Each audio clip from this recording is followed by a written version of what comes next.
Namaskar. A very warm welcome to each one of you to this very special session of Tuesday gatherings. As is our custom, we will begin the program with a prayer for grace. So just close your eyes, give yourself a few moments to go within,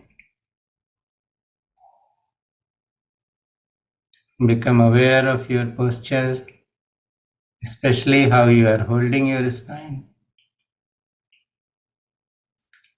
Let your shoulders roll back a little. Allow the chest to open so that it becomes a comfortable recipient of the incoming breath. See how the breath is moving in and moving out like waves in the ocean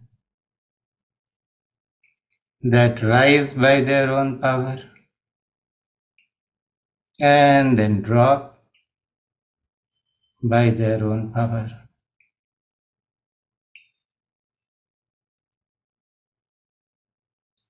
Breath is a wonderful instrument to turn within. So be aware of your presence in the heart, which is the most appropriate place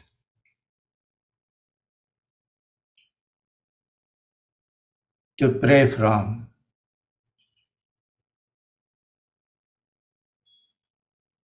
We pray to the Guru, who is the vehicle of grace that helps us on our journey through this lifetime and prepares us for realizing truths that cannot be understood by the mind.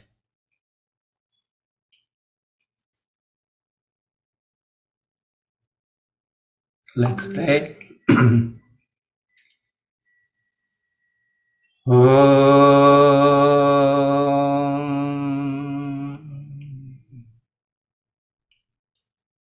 Akhandamandalakaram Vyaptam Yena Characharam Tatpadam Darshitam Yena Tasmai Shri Guruve Namaha. Ajnanatimirandhasya Jnananjanashalakaya Chakshurunmilitam Yena Tasmai Shri Guruve Namaha.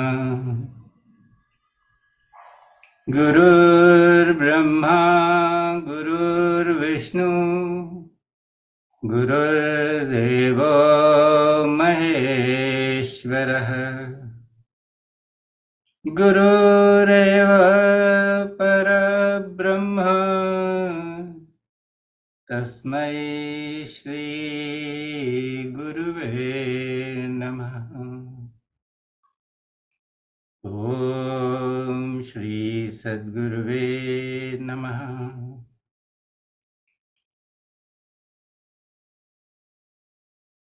We bow down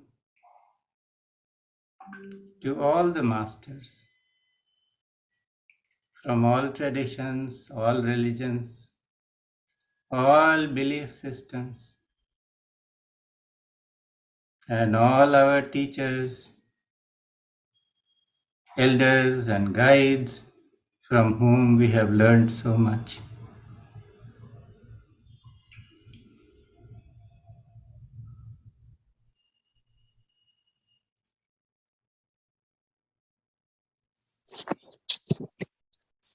So once again, a very warm welcome to each one of you, especially to those who have been joining in between or who have joined just now. So it's a very special session that we have today, and we are going to have a very special speaker who is going to share her life with us, both in terms of life as one goes through on the outside and the life where one makes progress to find one's mission, to live it through and through, and to be liberated. So we have with us Indira Bhangar. So a very warm welcome, Indiraji, to our program. And I came to know Indiraji some years ago because for a time she and her father were living in our society, and we met in the course of a morning walk. And within a few minutes, I had this, tremendous urge or connection I felt with her. And I asked her, "Can I hug you?" And she allowed. But over a period of time, we have discovered that we share a very deep relationship through several lifetimes, and it's a fellowship in spirituality.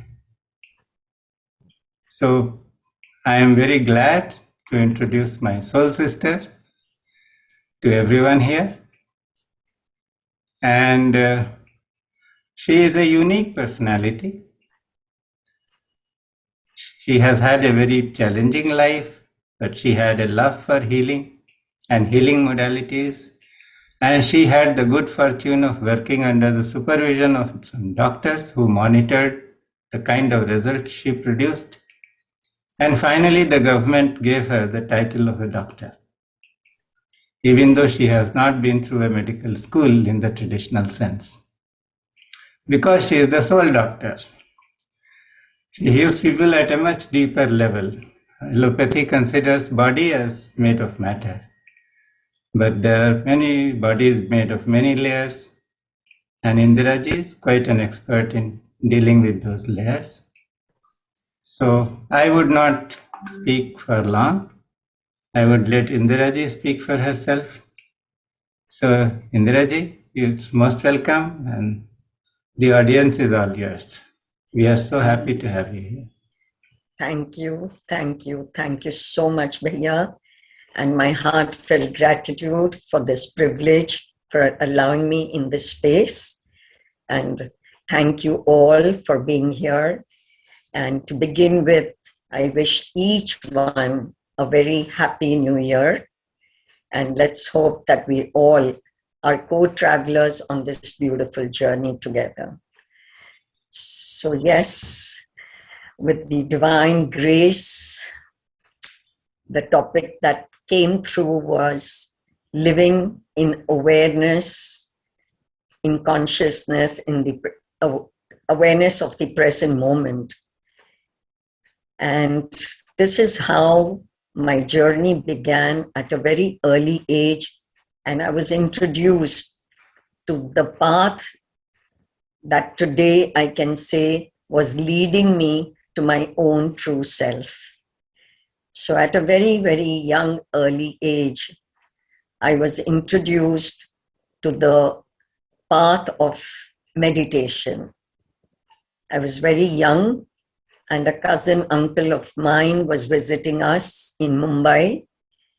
And it was just by chance, he said, he took me along and he was going somewhere and he said, just come with me. And like an obedient child, and out of probably just being with him, I accompanied him. And I found myself that he was going to the Brahma Kumari Ishwarya Vishwavidyalaya in Bombay. everyone knows that Mount Abu, and everybody probably is familiar with Shivani.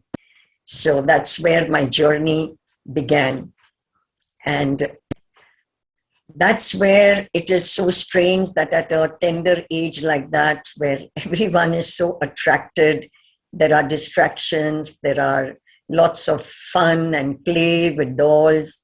And here I was twice a day sitting, attending meditation sessions and classes at the Brahma Kumari ashram. And somewhere I got so attracted to it. And from today, where I am, and what comes to me later, I realized that probably, and of course, through a lot of the divine grace that came, the understanding that I got on this journey in my life, I got a deeper understanding of what happened. And during one of my past life regressions and entry into my past life, I discovered that actually in this lifetime, I picked up where I left in my last lifetimes. And in my past lifetimes, I have been a monk, I have been a priestess, and various things. So then it was not very strange anymore for me that how come this journey in this lifetime started by feeling so attracted to this path of meditation, which was simply going within. And it was very strange, but because Brahmakumaris, they gave the practice of focusing on one point with open eyes. And that was a beautiful experience. I felt a deep connection within me. And somewhere there was just as if there is some thirst that is getting quenched. And I kept getting pulled into it on a regular basis.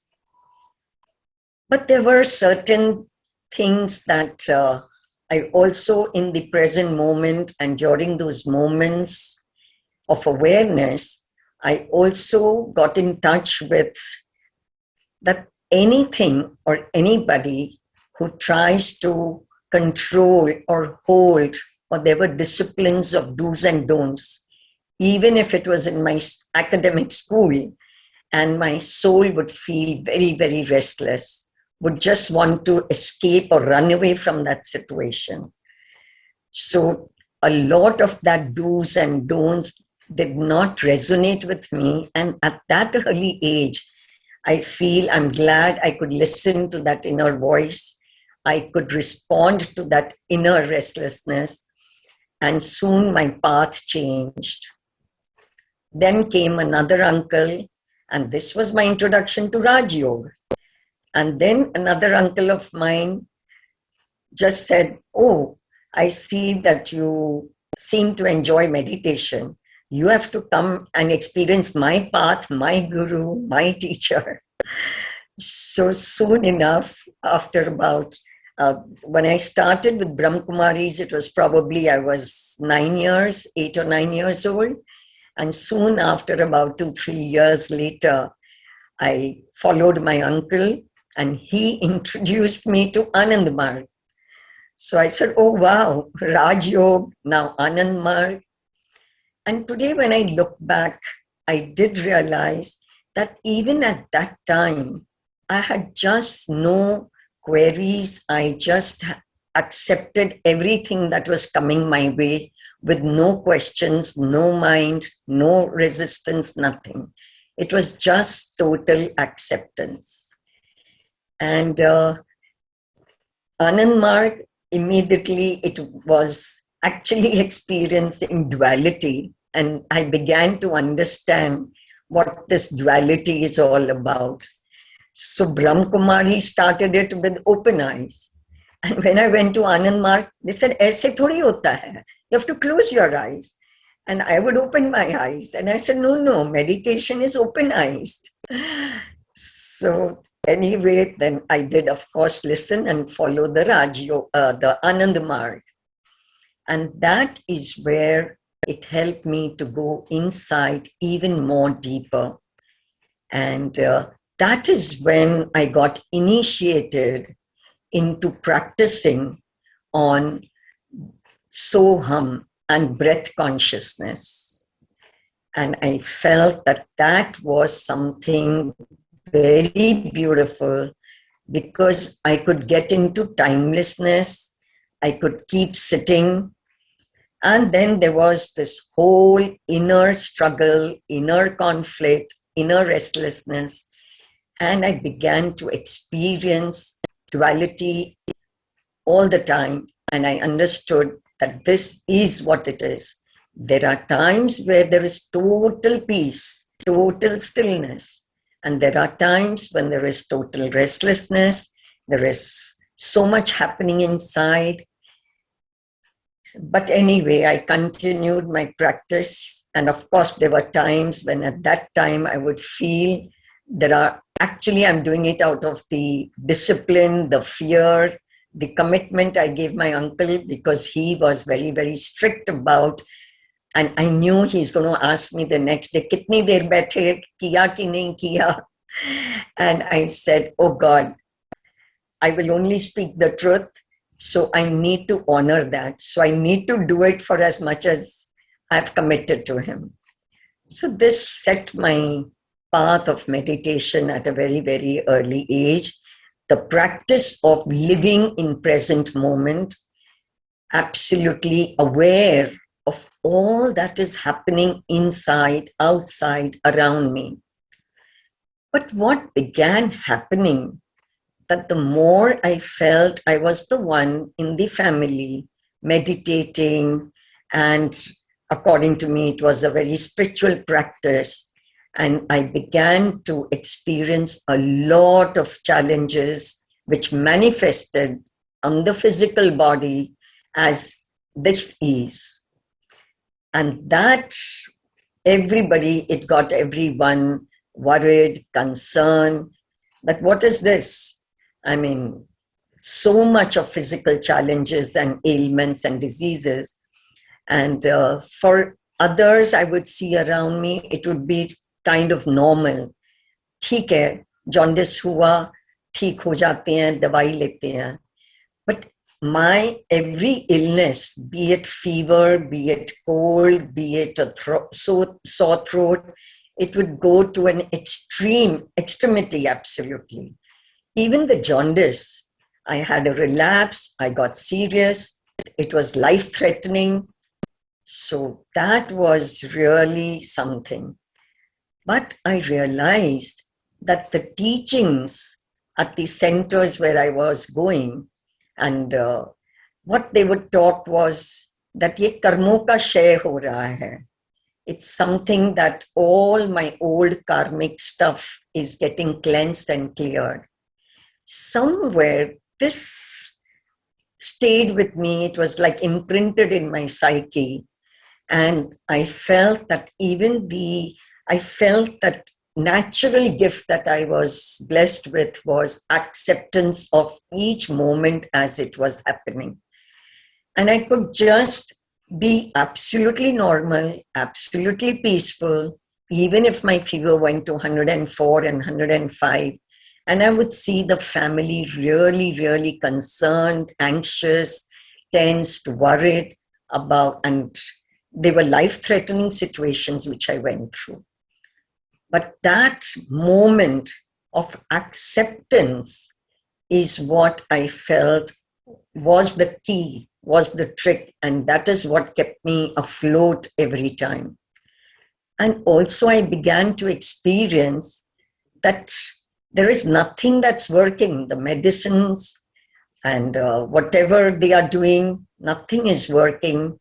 And the belief, the trust that there is some presence I would experience, because my meditation or with my eyes closed would be what I was doing while I was in bed, absolutely helpless, completely, and accepting that if I have to die, if I have to go, so be it.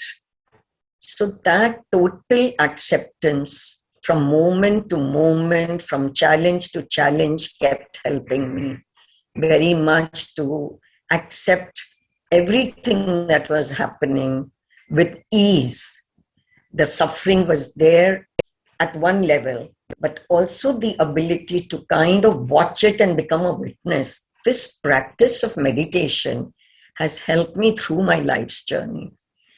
And one of the incidents that have happened, it's that I have gone through experiencing at a very early age and patterns of life-threatening situations, right from probably as early as I remember two situations that happened outside, which was at the age of about 4, and then later at about 14, 13 years, but early, where one day I realized that I was returning back home, and we had a apartment which had very steep steps going upwards.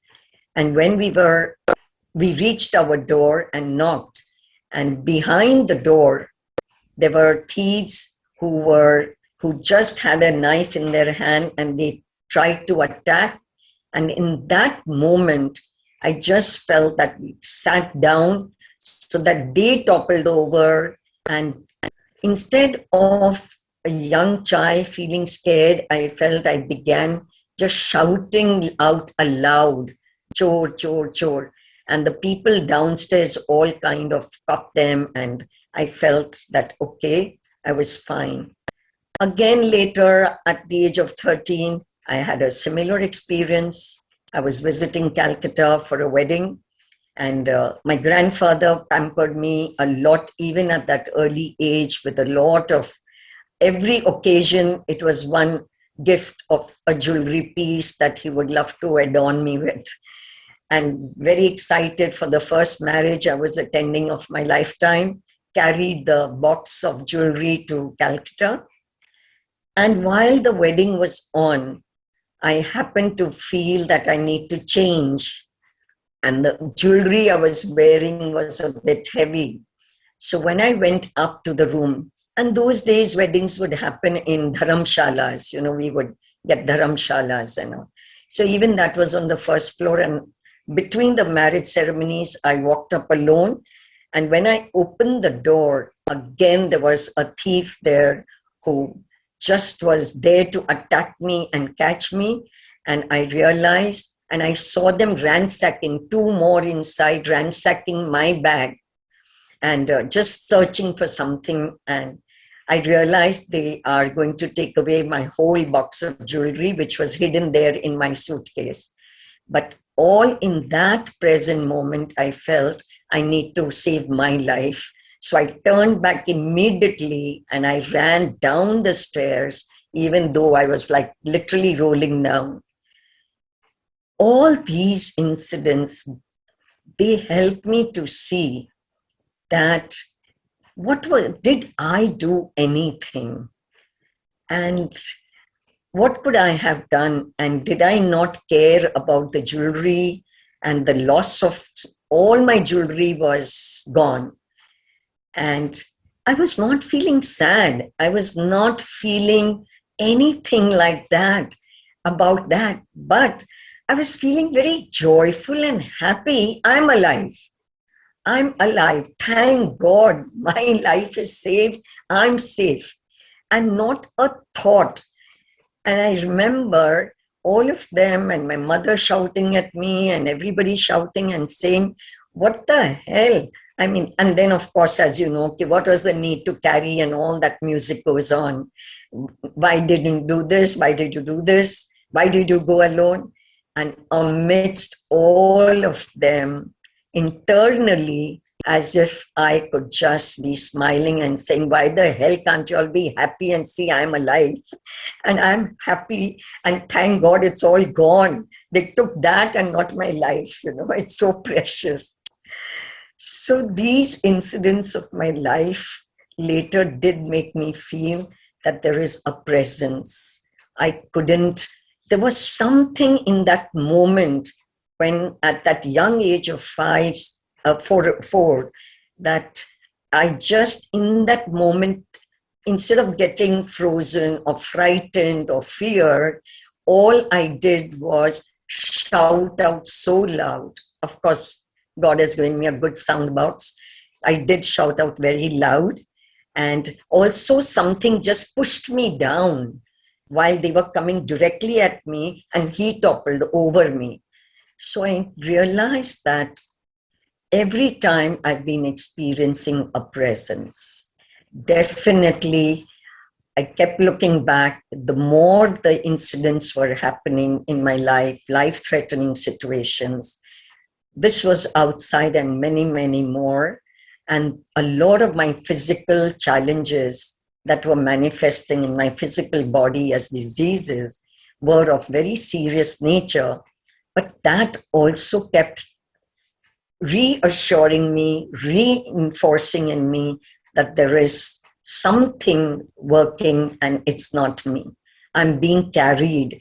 There is someone protecting me. There is someone doing that. And this was not all. Also, I understand that I started getting dreams. And the dreams were when I was able to see what was going to happen.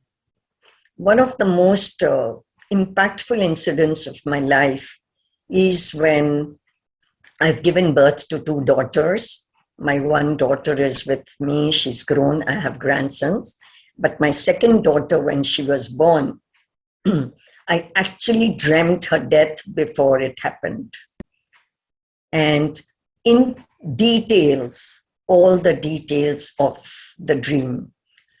And at that time, I shared it with all the family members, but I know that I was just not ever listened to. I did not feel heard. I did not feel accepted with all these weird experiences. And to them, the term was that I'm either mentally not stable, and from childhood, I have been quite different, and I just didn't feel understood.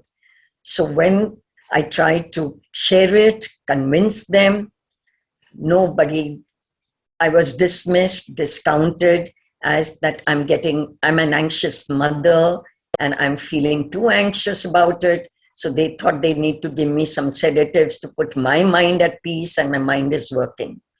But anyway, it was really sad that it happened exactly the way I saw the dream. And then my dreams kept happening for many other such very, very important, significant occasions and incidents in my life. And that is where I realized that there is something that's happening. There's something beyond. And I started believing in the power of dreams then. And the more I believed in it, the more I would get guidances, I would get messages through the dreams. So all this is that all that I learned was to live in presence, in the present moment, and to have awareness of all that's going on around, outside as well as inside. And then it didn't stop there.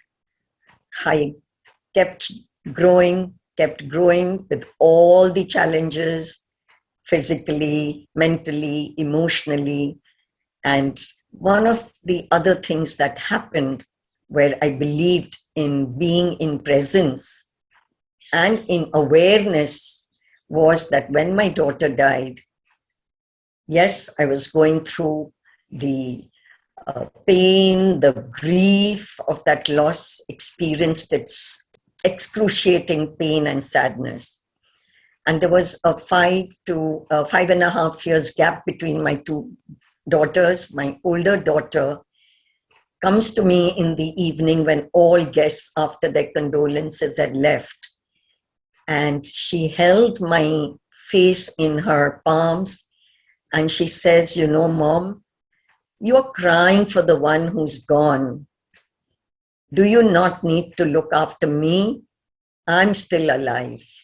And I felt that came to me as some shock, And it was as if she just pulled me out of that energy that I was getting sucked into: sadness, loss, grief. Why me?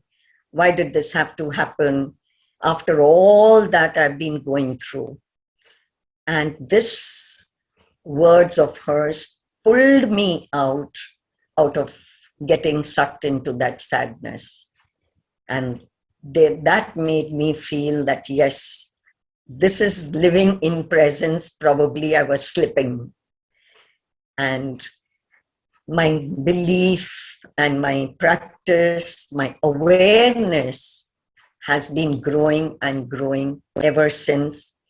These are lots and lots. And then I had two very challenging, as if the other challenges of life were not enough. Two major challenges happened to me in 1990. And that happened when I was making food and to pack the tiffin for my daughter who would leave for her school as early as 7. So 6 o'clock, while I was packing her tiffin and I was cooking, I sneezed when I gave the tadka to the vegetables. And what happened was my neck then didn't come up. I sneezed and I stayed down and I just fell unconscious. And that was where I experienced excruciating pain, excruciating suffering. And I was taken to a hospital. And that is where they said for at least a few months, they were not able to really tell me what was happening. They said it's spondylitis, it is pains, so collars, physiotherapy, tractions, hospitalizations, completely bedridden, kind of was getting paralyzed and immobile on the right side of my body. All these challenges were happening, but what I experienced was that internally, every time something happened, there was as if some kind of peace, joy, and relief, I would say. And that would come back to me. Oh, thank God in this lifetime. Oh, some more karmas are burning. Some more things are getting cleared. And only the words would ring to me, बहुत कर्मों का क्षय होता जा रहा है. जब बीमारी आती है तो कर्मों का क्षय हो रहा है. A lot of cleansing is happening in this lifetime. And I would start feeling so happy, welcoming it, just watching it and witnessing that, yeah, it's happening to the body. Yes, I can feel for it. And I'm doing what best I can to make it feel comfortable, but also let it keep going through what it is going through, the challenges. So that is being in the present moment, and everything that needed to be done, we were doing, till finally the doctors diagnosed it as prolapsed discs of the cervical spine over here. And the beauty was, I was flown. I experienced what I would see on screen and movies. Then when people die and they bring them in the aeroplane and 4 people carry the stretchers down into the ambulance. While living, I actually experienced went through that experience of being carried on a stretcher and flown from Bangalore to Bombay directly to the hospital.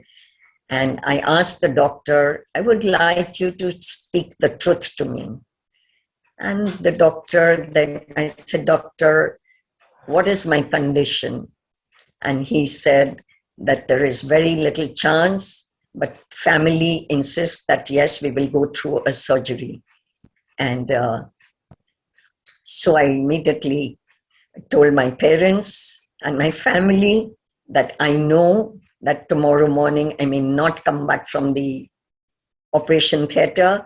So what I would love to do is, can I move to a larger room, a suite in the hospital, so I can have a party and celebrate and I would love to say goodbye to all. And they again said, we knew she's mad, she's going crazy, but didn't know it would go to this extent. And I said, no, I mean it, I'm serious. I would love to celebrate that yes, it is the end of my sufferings, definitely. So why should I not? And so it did happen, of course. They listened. I called up and everybody came to see me. I was very happy. I bid goodbye to my daughter, family, husband, everybody. And then here I was, all alive. And what happened at that moment was I spoke to the doctor and I said, Doctor, would you do me a favor? He asked me, how am I? Am I conscious? I said, yes, I can hear you, but please take me back to my room and not keep me in the recovery room, for then I may die. I need to see my family right now. So he said, okay, I will listen to you. And they shifted me directly to the room. And then they said that for how many days, we do not know, but it won't be advisable that you move because the surgery is on the neck. And guess what? All of a sudden, something happened, an inner voice. It was a decision. I will not take any medications and no painkillers. I said, when I have already experienced such excruciating pain, I have been bedridden for 1 year. I have been looking up at the ceiling without being able to move my neck. Now the surgery is done. So now why do I need to take medications?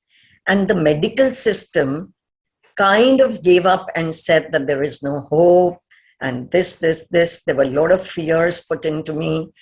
You will be in the recovery. You will not be allowed to go before 2 months. So all that. But what happened? And that made me think. And the doctor, I said, Doctor, I'm not willing to take any medications, and that's my decision. So he said, I cannot violate the rules and the nurses and all that. You can do what you want, but they will be giving you the medicine on time. And I would just flush it down. And then when the doctor came, I said, Doctor, I want to use the washroom. He says, you will not be able to lift your neck. And I said, Doctor, but that's my body and it will do it because I'm not comfortable with the bedpan. And can you believe it? It actually happened. Within some hours, not even 24 hours had passed by, and I began walking, I began moving, and I was taken to the washroom, and everything happened. And the doctor said, you seem to be defying our medical system. And I said, it's not me. God, there is someone up there more powerful than you, doctor, and knows better than you. So these beautiful, enriching experiences of the divine power has been there not once, not twice. These are just very, very, not even the tips of the iceberg that I've been able to relate to you all and share with you all. Soon after I recovered from that, I got struck with a terminal disease after that. And that also the doctors gave up hope after 1 month of hospitalization. They said she has a few more days to live. And we have no more medications to give her. We've given her steroids, we've given her life-saving drugs, we've done everything. But there is no cure right now. And they discharged me from hospital. And that's when I could see what was happening to the family. And I just started feeling that, listen, we need to live. I'm alive right now. So let us just be normal, enjoy and live every moment that I'm alive. And I was kind of paralyzed, my whole body, I couldn't move. I went through the excruciating symptoms where the body is on fire. So it was as if I'm sleeping on fire. And that kept making, it was excruciating. It was like in the hospital, I was kept like victims of burns. And even my own touch of my hands, it was polyneuritis. a disease of the nervous system with GB syndrome.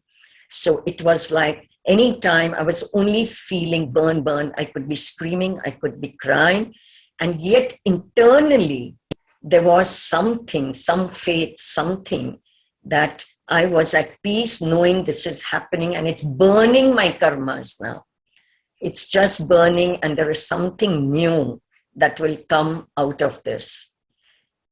And there were no sensations, no movements. I could not lift anything. I couldn't touch anything. So everything I was being looked after like a baby. And then one fine day, this beautiful experience of, and from childhood, somehow I was introduced to homeopathy. Throughout my serious illnesses, challenges, and medicines would only give me reaction and my body would really, my stomach would not accept it. So we were recommended by a friend to homeopathy in the 60s. I was just about 6, 7 years old. And that homeopathy is what would give me instant results. But people started believing that homeopathy is very slow and it is not very effective. So for quick results and to address very serious conditions, we need to rely upon allopathy. But my body was different. It was responding very well to homeopathy. So at this time when everything else, all doors were shut for me, I had this miraculous experience in my life where one of my staff members came home to see me because everybody knew that I have just very little time left. So he said to me, "Ma'am," and so cute he was, I could see the little hesitance, the fear on his face, and he just spelled it out, said, "Ma'am, there will be no further harm or damage done. And I've been doing and experimenting with homeopathy, and I personally feel I have an answer to your condition. Nobody else has had it, but I have faith that it can do something. So will you allow me to give you 4 pills?" So I said, yes, sure, why not? And in the meantime, I called out to my staff for some tea for him. And I said, "Can you get some tea and snacks? He's come for our guest." And he gave me the pills and waited for his cup of tea to be served. And generally, some family member would feed me and give me that cup of tea. But I realized that while he engaged me in conversation, I, in that moment, picked up that cup by myself and I drank the tea. And my staff member, he said, "Oh, thank God, it worked." And that time I could feel as if there were some different vibrations, some presence, something that entered my body and did that. And the miracle happened that my sensations in my hand came back, but just very little. But after that, as if something told me that, yes, if I have to live, I will. And soon I said I would like to return back to Bangalore. And I was taken back. And I was on a wheelchair. And then I said that no, I had an occasion coming up. And my friends were visiting to see me every evening. But one of my friends said to me, and those were the magical words. He says, "Indra, I don't think you know yourself very well yet, but I know you better than you know yourself. You know what? I have seen you. तू हार थोड़ी मानती है. तू तो उठेगी and तू जरूर करेगी.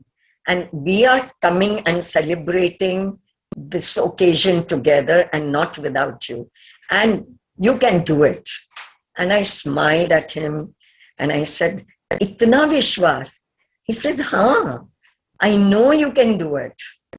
And trust me, I said, Chalo, kar liya fir to. And that day is the last day of my wheelchair.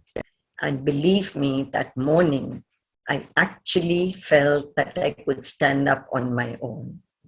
So these experiences of awareness and belief in myself and belief that there is some divine grace there, all we need to do is be and accept everything as it is.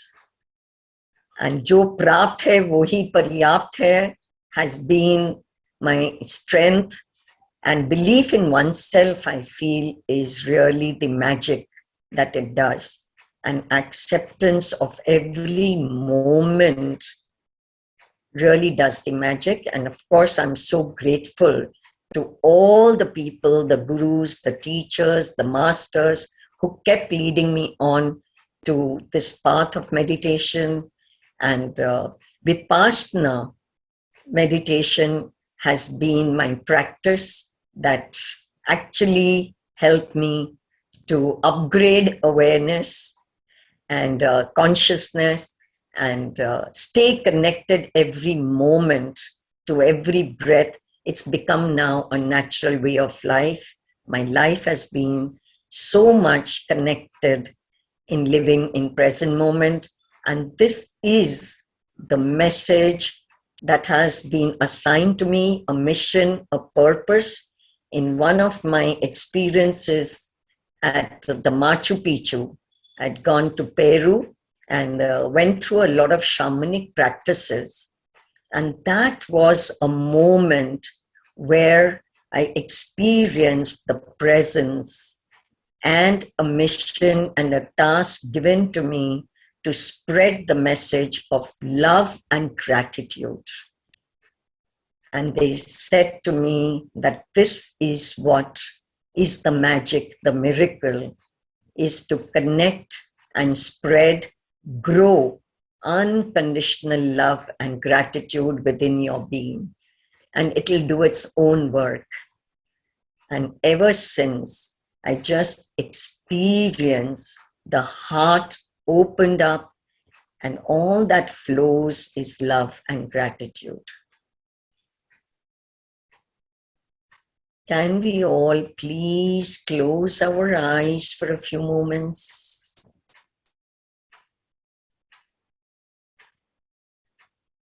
And be in awareness of the present moments.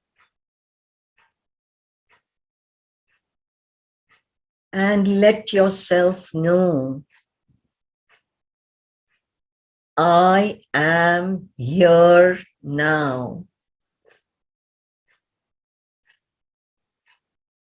I am here now.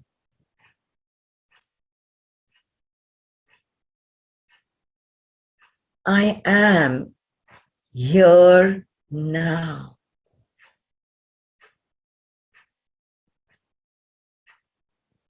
Feel the divine presence.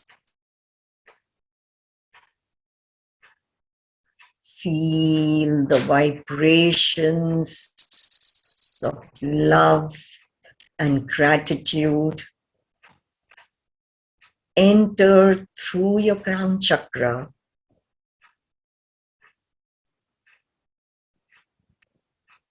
and flow down to every cell of your being.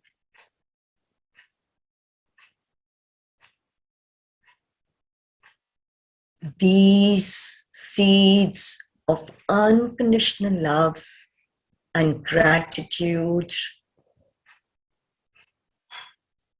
let them take root within your being.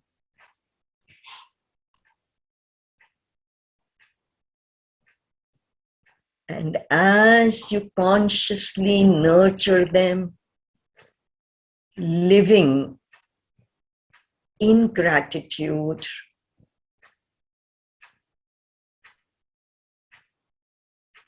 cultivate it, let it grow, and let it manifest, expand,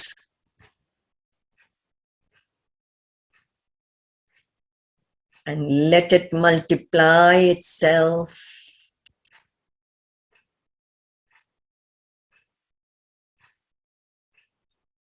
Feel the infinite.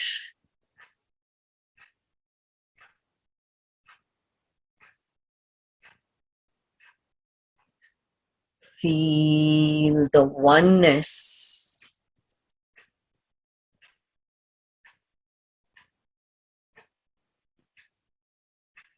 Feel the vibrations, the shower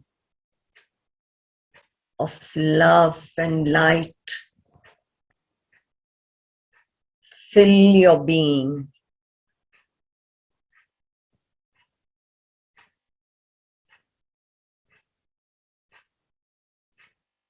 Hold this stillness and silence for a few moments.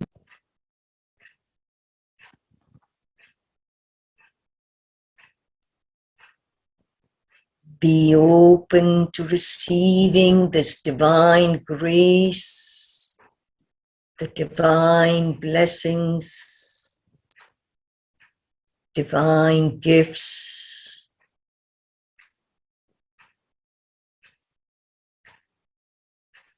Every moment being a new you,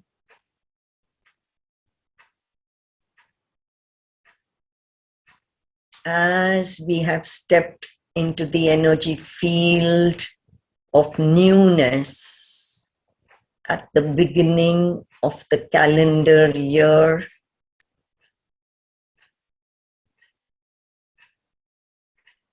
See yourself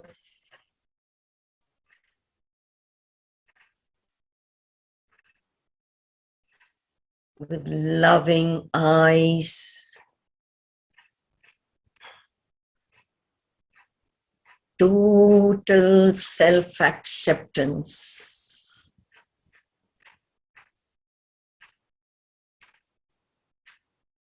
total acceptance of what is as is.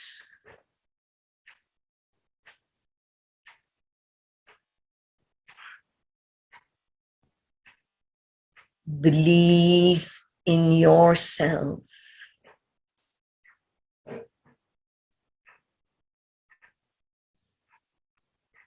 Affirm within yourselves,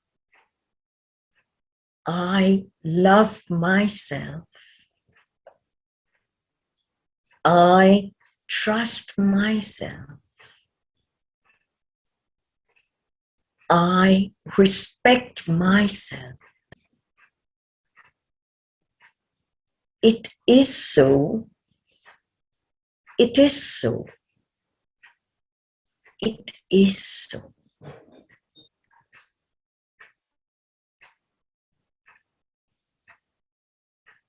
Thank you. Thank you. Thank you.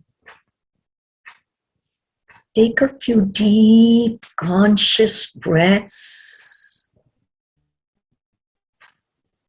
becoming aware of your presence in this moment within your environment, the space we are sharing with all souls.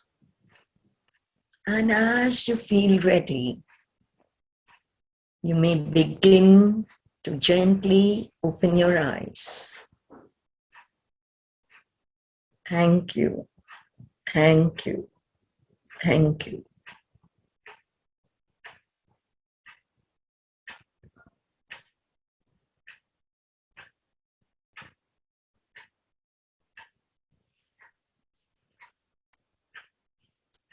I thank you all for listening, for your precious time.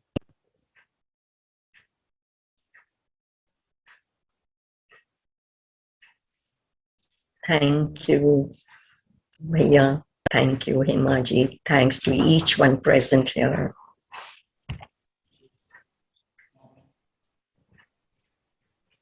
I cannot hear you. You're on mute. Yeah. So, thank you for pointing this out. Thank you for sharing this beautiful journey. And I am sure there would be many people who would like to ask you questions, but let me just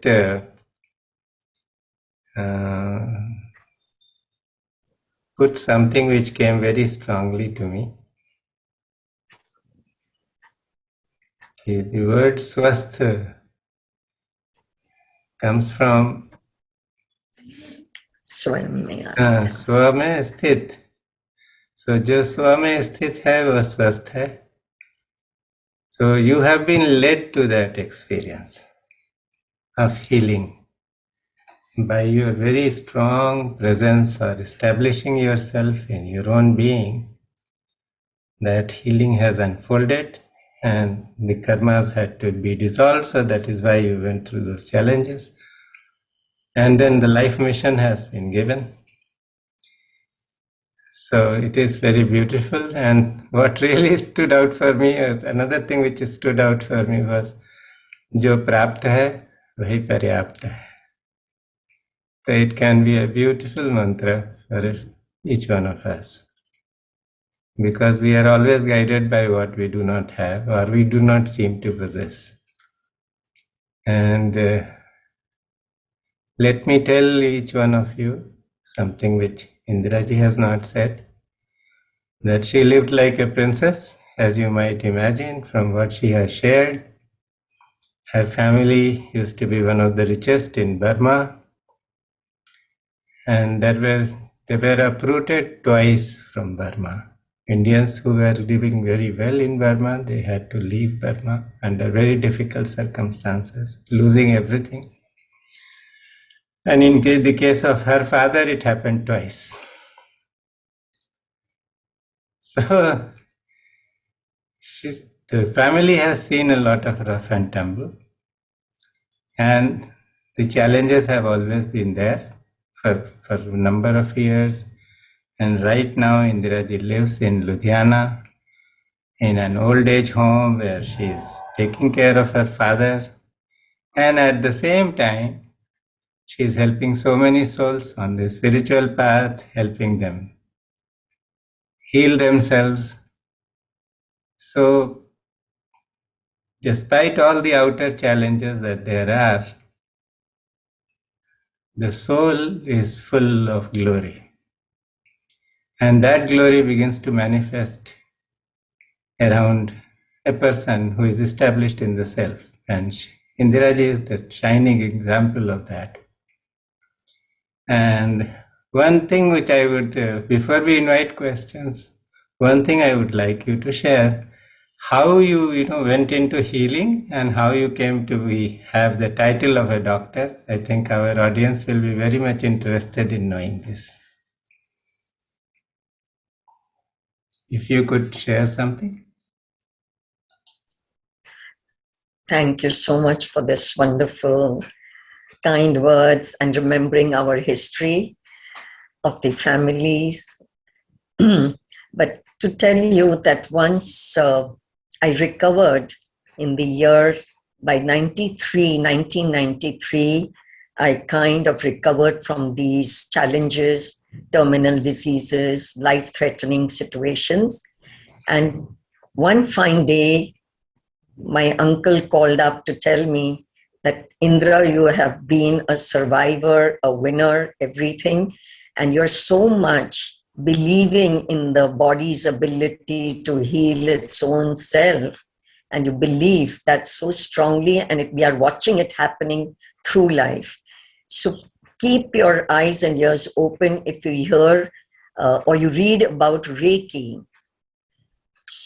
And it was just magical or miraculous, or rather today I can say with the deeper understanding that as if there is someone listening and someone is there watching me all the time. So after I spoke to him, the very next day, I get a call and someone tells me in Bangalore, Indra, there is this word Reiki. We don't think you may have heard about it in Bangalore, but there is this Reiki grandmaster who's come and brought Reiki to India, and she will be visiting Bangalore. So I looked at it as a message from above, and I said, okay.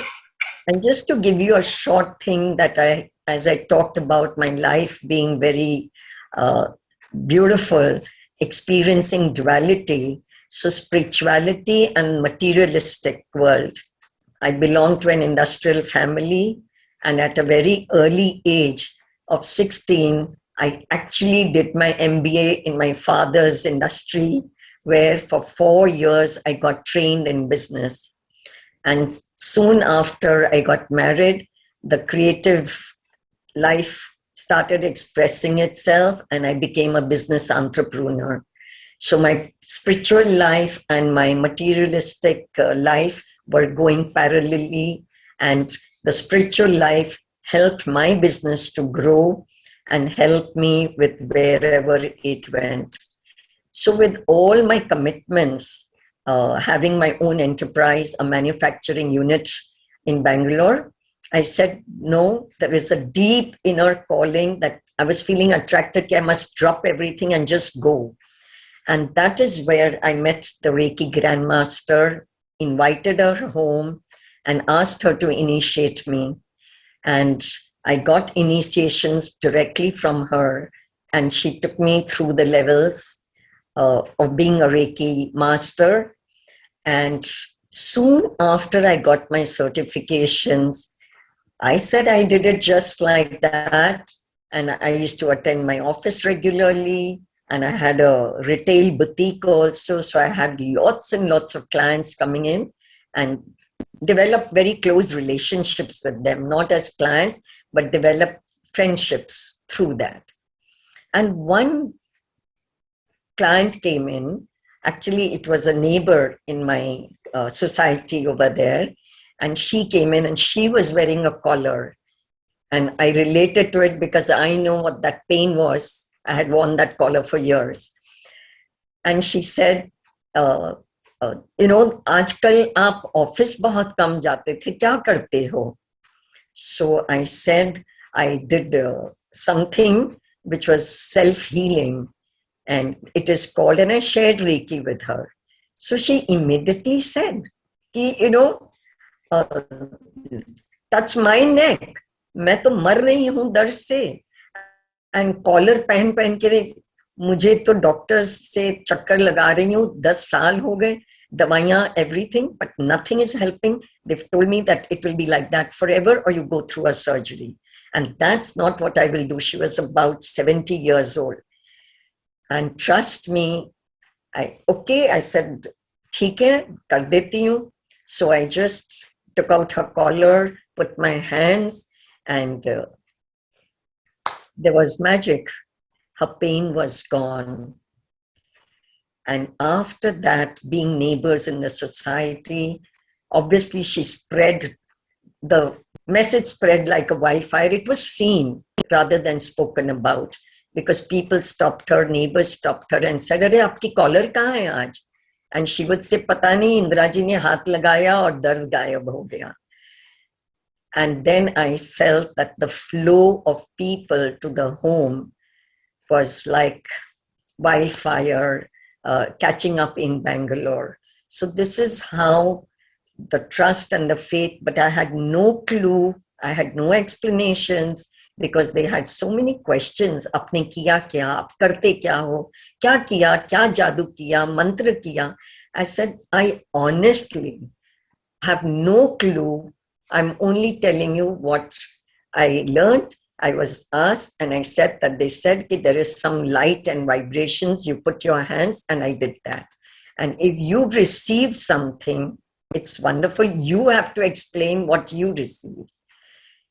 But after that, किसी का sprain था and they were all miracles were happening.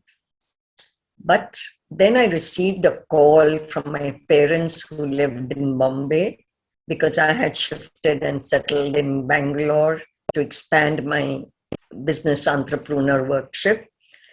And we discovered that day that my nani, my maternal grandmother, was flown from Nepal, where my nanihal is Kathmandu, and she was diagnosed for uterus cancer. And since they did not want to put her in the hands of medical system, which wasn't so much up to the mark in Nepal, they brought her to Bombay, and they were with us. So mom, being the eldest daughter, got her mother here, and she was hospitalized. And the surgery was to take place the next day. And next morning, I got up with a dream that she is fine and no surgery must be done and she must be taken back to Nepal. Now I was in such a dilemma what to do. And they said it is serious, the tumor, and you can't risk it. And imagine a family flying down from Nepal with her, my mamas, mommies, everyone. But the prompting was that no, I am just a messenger. My work is not to analyze or think what to do. I must just convey the message like a postman. And I conveyed it to my mama that, I don't think surgery will help her. We will probably lose her, and let us not subject her to suffering. Let it just be there. And they all said, you must be crazy. We cannot. The surgery is there for today and nothing can be done. And promptly they get a call from the hospital saying that the surgeon had an emergency and the surgery is postponed. And in this way, the surgery got postponed for 3 days, which then upset my mama. And they said, this is nonsense. We are taking her back.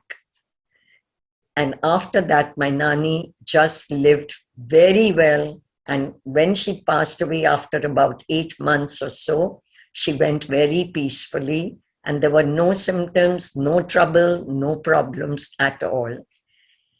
That was not it. That next day, my mother got diagnosed, and the doctor in the hospital said कि इनकी mother के पहले तो इनकी surgery बहुत जरूरी है. She has a tumor in the uterus and she needs to be emergency. We need to do a surgery. And my mother said, no. Now even I'm not letting anyone touch me or do a surgery. She says, Indra, वो तू क्या कुछ recce वेकी कुछ सीख रही थी और बोलते थे हाथ लगा के ठीक हो जाएंगे. So do that to me. I gave her just 3 sessions of the healing, and then we kept getting guided. And of course, there's a whole sequence of events that happen, and took her for another opinion to one of the top gynacs of Bombay.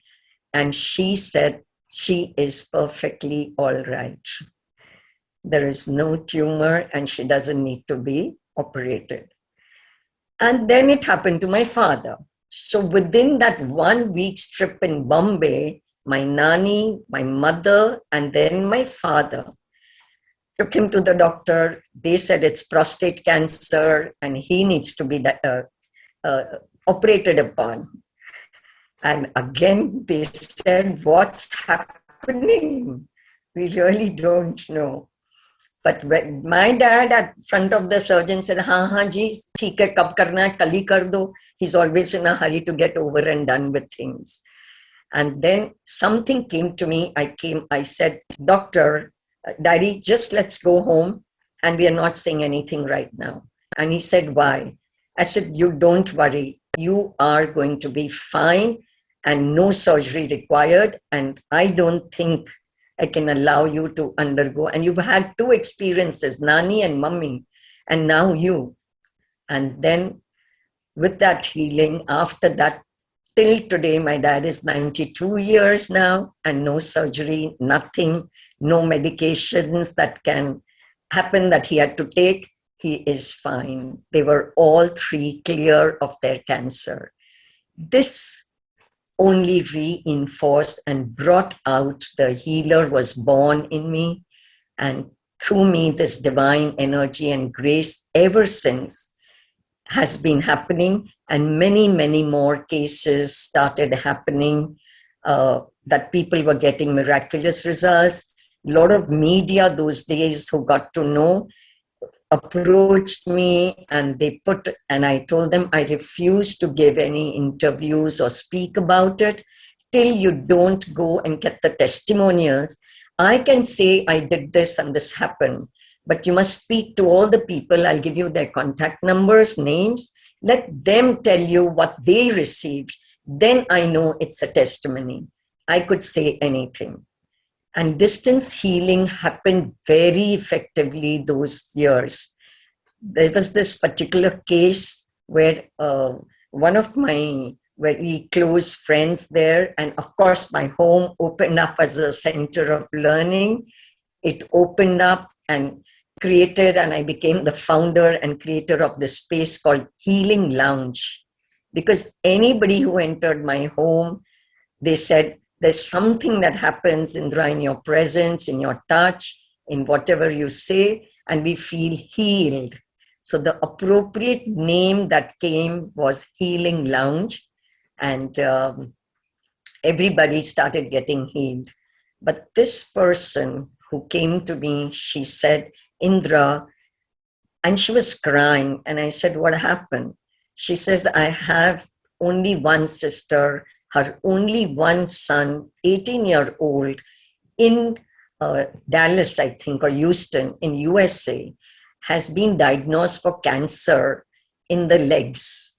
And they are flying him to New York to get a surgery done, and his legs are to be amputated. And his mother is devastated. So today I'm reaching out to you. I understand that you said even distance healing works.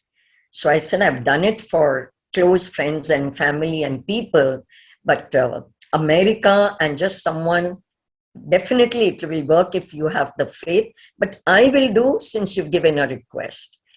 And trust me, I did the distance healing, and by 10 o'clock in the night, I get a call that his surgery has been postponed, and they met up an expert doctor they were trying to get, and they couldn't. And now that doctor went through his reports and said, no, there is no need of amputation. We will put him on medication. Now, about 20 years later or whatever, and then they said he's free of cancer after a few months of distance healing. So when I met doctors, I was doing a lot of alternative medicine. Tools were coming my way, actually. So past libraries, all the psychotherapeutic tools, psychology, spirituality, everything was happening along with my business. So then this doctor through whom I learned acupressure, sujok, seed therapy, and he then was on the board of directors with the Indian Institute of Alternative Medicines. And little did I know, one day he calls me to his clinic and he says, Indraji, abhi aaiye. And I said, okay. And when I went, I was awarded this huge, beautiful certificate where they said, your work has been recognized and you are being bestowed with the prefix of doctor. So from now onwards, you're Dr. Indira Bhangar for all the wonderful healing modalities that are working and happening through you to serve humanity. And ever since, my business just closed, everything closed. And two books, of course, I would like to mention that how this journey continued in a very silent way, subtle way, was two books happened to come to me. And the year 93 was a year of turning points, or rather the doors of myself becoming a healer happened. The book, The Celestine Prophecy by James Redfield, and the book, Louise Hay, You Can Heal Your Life. These two books came to me as a gift from America through my aunt. And I touched those books, and the books literally I connected to the energy. And the Celestine Prophecy said that I am the spiritual guide showing humans the way for transformation and self-awareness. So this has been my Thursday satsangs ever since. They've never stopped. And I've had these groups of people doing the Celestine Prophecy experiential journey with me till today. So this is where my journey of healing, being a counselor, dream analyst. I also got this thing of dream analyst over here in India. I was appointed by the India.com portal, and I was a columnist with Asian Age and the Deccan Chronicle, All India. So this is how the healer in me was born, and healing is happening to all those who are open to receiving. Thank you. Thank you for this question, Bhaiya.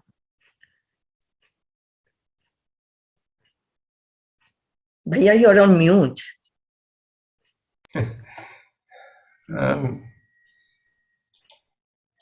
Major General Kundra Singh, please mention the books again. Indiraji, Celestine Prophecy. One is Celestine Prophecy. By and James Redfield.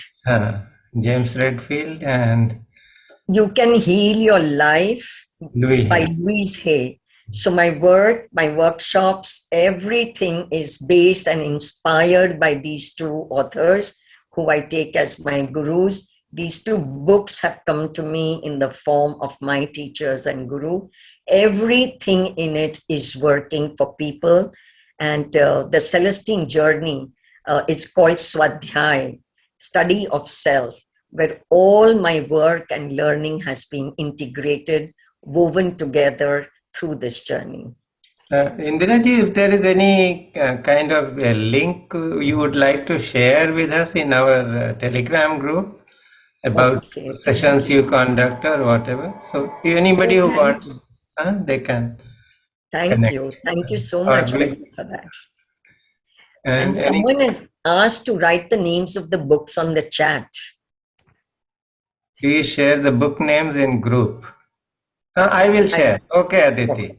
I will share in the group. Thank you. Sangeeta Prasad says, Sangeeta, you are in my broadcast group, so you will get the names. Okay, thank you. Yeah, or maybe Indiraji might like to write it in the chat for anyone who wants to just now. Should I? But there may be some other people who may be wanting to ask you some questions. So anybody wanting to ask a question? Before that, I would like to give a little clarification for people who are getting attracted to the energy of the Celestine Prophecy. That my suggestion to you is that one, the hard book is available. Then there is the e-book, those who like to hear it. And there is the movie of the Celestine Prophecy also. So when I do my workshops and I'm holding my groups, this is how I begin, by recommending that they can use either the hard book, the e-book, or the movie, they can see it. And there are many other sequels that have come after that. So please do not jump. It will not make sense. Read only the Celestine Prophecy and Adventure, and not the 10th Insight, 11th and 12th, which have come. Okay. That's my suggestion to you all. Thank you. Yes, Bhaiya. And anybody wanting to ask a question, please. Sangeeta, you have a question? No, not really. Still trying to take it in. Very awe-inspiring it was. It's an amazing journey into healing. It was an amazing, amazing journey. And hats off to you and more power to you. So much strength by just listening to your story, one gets so much strength. Thank you. Thank you, Sangeeta. Thank you so much. Yeah, Uncle, can I please ask one question? Please go ahead, Amol. That is why we are. I have. Yeah. So, Hello. Madam आपने कहा था कि हार नहीं मानूंगा. And on the other hand, you are also saying that accepting the present moment. So these two are like superficially, at least they seem to be like a little bit opposing ideas. So I would like to seek more clarity on that.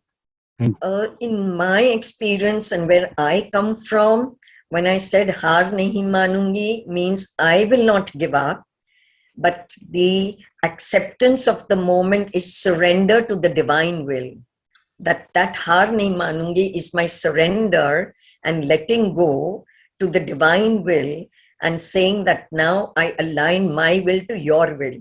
And if you wish, and I would like to tell you that through all this journey, my experience has been of that there are no two, we are not separate, he and I are one, and it's not about me or God or divine. I see it that life is love for its own self, and life is doing it to its own self.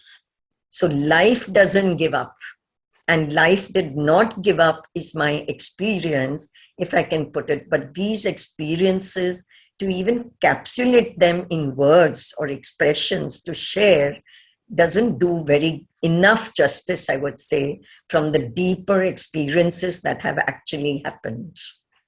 So that is where it is surrendering to divine will or aligning or being a co-creator with the divine. Very, very profound. अमल इसको ऐसे समझ सकते हैं अमल कि in the game of life you Yes. are a player. तो हार नहीं मानूंगा वो है. But you are also the game. The problem arises when we think we are only players. Individuality comes. Then we lose the perspective of the whole. So if we keep these two things going simultaneously, then we do what is appropriate in the moment because it is our duty. We cannot be shirkers. And we also surrender to the divine will. So whatever the divine decides, that is going to happen. That is how healing happened in her case. If she were to just give in, surrender means you just lose hope, you just give in, get down in the dumps, then healing can never happen. And how this healing that she has given is so profound is simply because she healed herself. She went through all that challenge, the physical challenge that had to happen. So not only just karma cleansing happened, but meditation also gave her the emotional cleansing, the cleansing of the heart. And that is how she became a pure channel through which healing could flourish. So anybody whose life she touches, they transform. So भैया मेरा वैसे बहुत romantic और शायराना अंदाज है, मेरा बहुत गहरा रिश्ता है शायरियों से, तो एक दो लाइन याद आ गई, कर खुद को बुलंद इतना कि खुद खुदा अपने बंदे से पूछे कि बता तेरी रजा क्या है. हाँ, खुद ही को कर बुलंद इतना, खुदा बंदे से ये पूछे बता तेरी रजा क्या है. So it is not about fighting, it is just raising oneself in awareness. So when we raise ourselves in awareness, we become co-creators with God. We can turn our destiny around. Yes. Since the message is loud and clear. Anybody else? Hema ji कुछ बोलना है? I believe in what she says because Louise Hay, I have been reading her books. Where are and you? I can't see you. I'm here only, sir. Pin you. Okay, just a minute. So Yeah. my light is not on. Doesn't matter. So I have been. You have enough light of your own. So I've been reading books of Louise Hay from 2008 and 9, And all the affirmations I have been myself experimenting whenever there is something which I feel is not working right in my physical body. And it works, not even physical, but all, the physical, the mental, the emotional. You just flip the pages and see what's happening there, what's the undercurrent of this issue. And then you start saying to yourself. So, yes, and with my uterus issue, I have done Louis Hay only. So, very interesting journey, Dr. Indiraji, very interesting. Thank you very Thank you, much. Hema. Thank Thank you you. very much. And I asked you, Hema, to do this because I know that you have really worked very diligently on healing yourself. Ji, sir. And you have also become a wonderful channel to heal others. Thank you, sir. Yeah. And his book is it's a fantastic thing. And she has even given certain indications that if you are facing a certain challenge in life, what it could be due to. So what kind of karmas are, or what kind of thought patterns are behind that suffering? So if you work on those thought patterns, and those challenges in the body or in the mind will start disappearing. It's a fantastic self-healing guide. And everyone who is interested in healing must have it. And so there is this another thing also, the more you are looking for, the more you are served also. Yes. So you are more hungry you are, more it is served on you onto the platter. Okay, अब इसको चाहिए तो अब ये भी दे दो.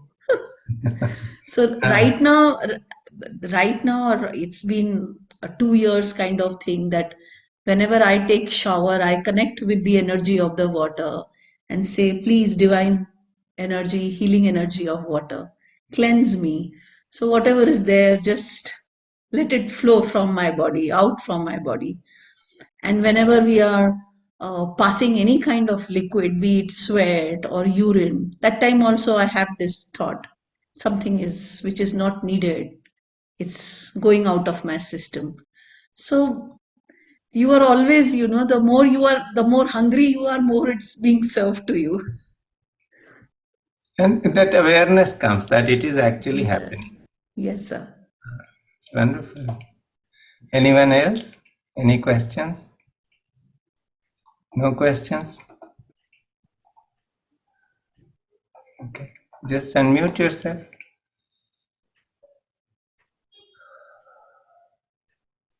No questions. We don't have no We more don't have questions, questions. sir. Yes, sir. I think it was self-explanatory. There is, I think Palak is Palak. here. She has unmuted. Palak Palak, Mulli. can you start your video so that I can pin you? Actually, I'm driving, so Okay, is it okay? Yeah, it's okay. Please Okay, ask go your ahead. question. Go ahead and speak, Palak. I just wanted to know the name of the book, Louis Hay book. You can heal your life. I put it in the chat. Okay. It is there in the chat, and you go to the. You can call me later if you still don't get it. I will give it to you. Okay. Thank you, sir. Yeah. Thank you. Thank you, Palak. And so we close. So it is an extraordinary session we had, and it really demonstrates the power of healing. How when we become established in the self, we start healing with the physical body, the emotional body, the mental body, and the karmic body, the causal body. And when these healings happen at these levels, then the physical body is automatically healed. So it's such a great example. And the most extraordinary thing about Indiraji's journey is that she has been guided intuitively, not to take medicines, what to do, when. So when one is really established within herself, that intuitive guidance comes very strongly. We all get intuitive guidance all the time. But the problem is that our logical mind is so strong that it does not allow us to listen to those intuitive suggestions. And when a person is spiritually evolved, that listening improves. And that is when the miracles happen. So we have few people who Indu have ji, yes. unmuted. Indu ji, please go ahead. आपकी आवाज नहीं आ रही है इंदु जी. अब बोलिए. नहीं आ रही है. अभी भी नहीं आ रही. अब आई. अब आई. हाँ. How to get healing from Indira ji? I can give you her number. Okay, all right. Okay. Thank you. Thank you. And you can. Indira ji, I'll be calling you. Thank you, Ji. Sure. Thank you. Thank you. So if there are no questions, we'll Sir, do. I think Sangeeta, do you want to ask a question? You have unmuted yourself. No, thank you. Okay, yeah. Yes, sir.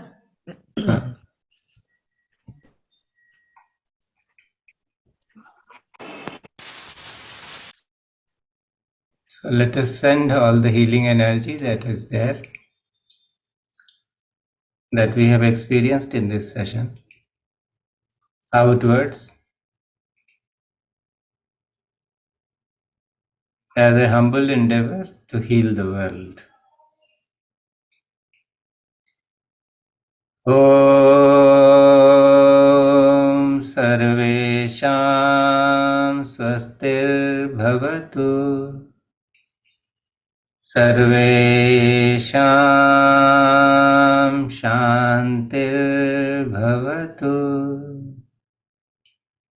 Sarvesham Mangalam Bhavatu Sarvesham Purnam Bhavatu सर्वे भवन्तु सुखिनो सर्वे सन्तु निरामयाः सर्वे भद्राणि पश्यन्तु मा कश्चित् दुःखभाग् भवेत्. Om Shanti Shanti Shanti. Thank you, Indraji. Thank you so much. We can never thank you enough for being here today. Bye bye, everyone.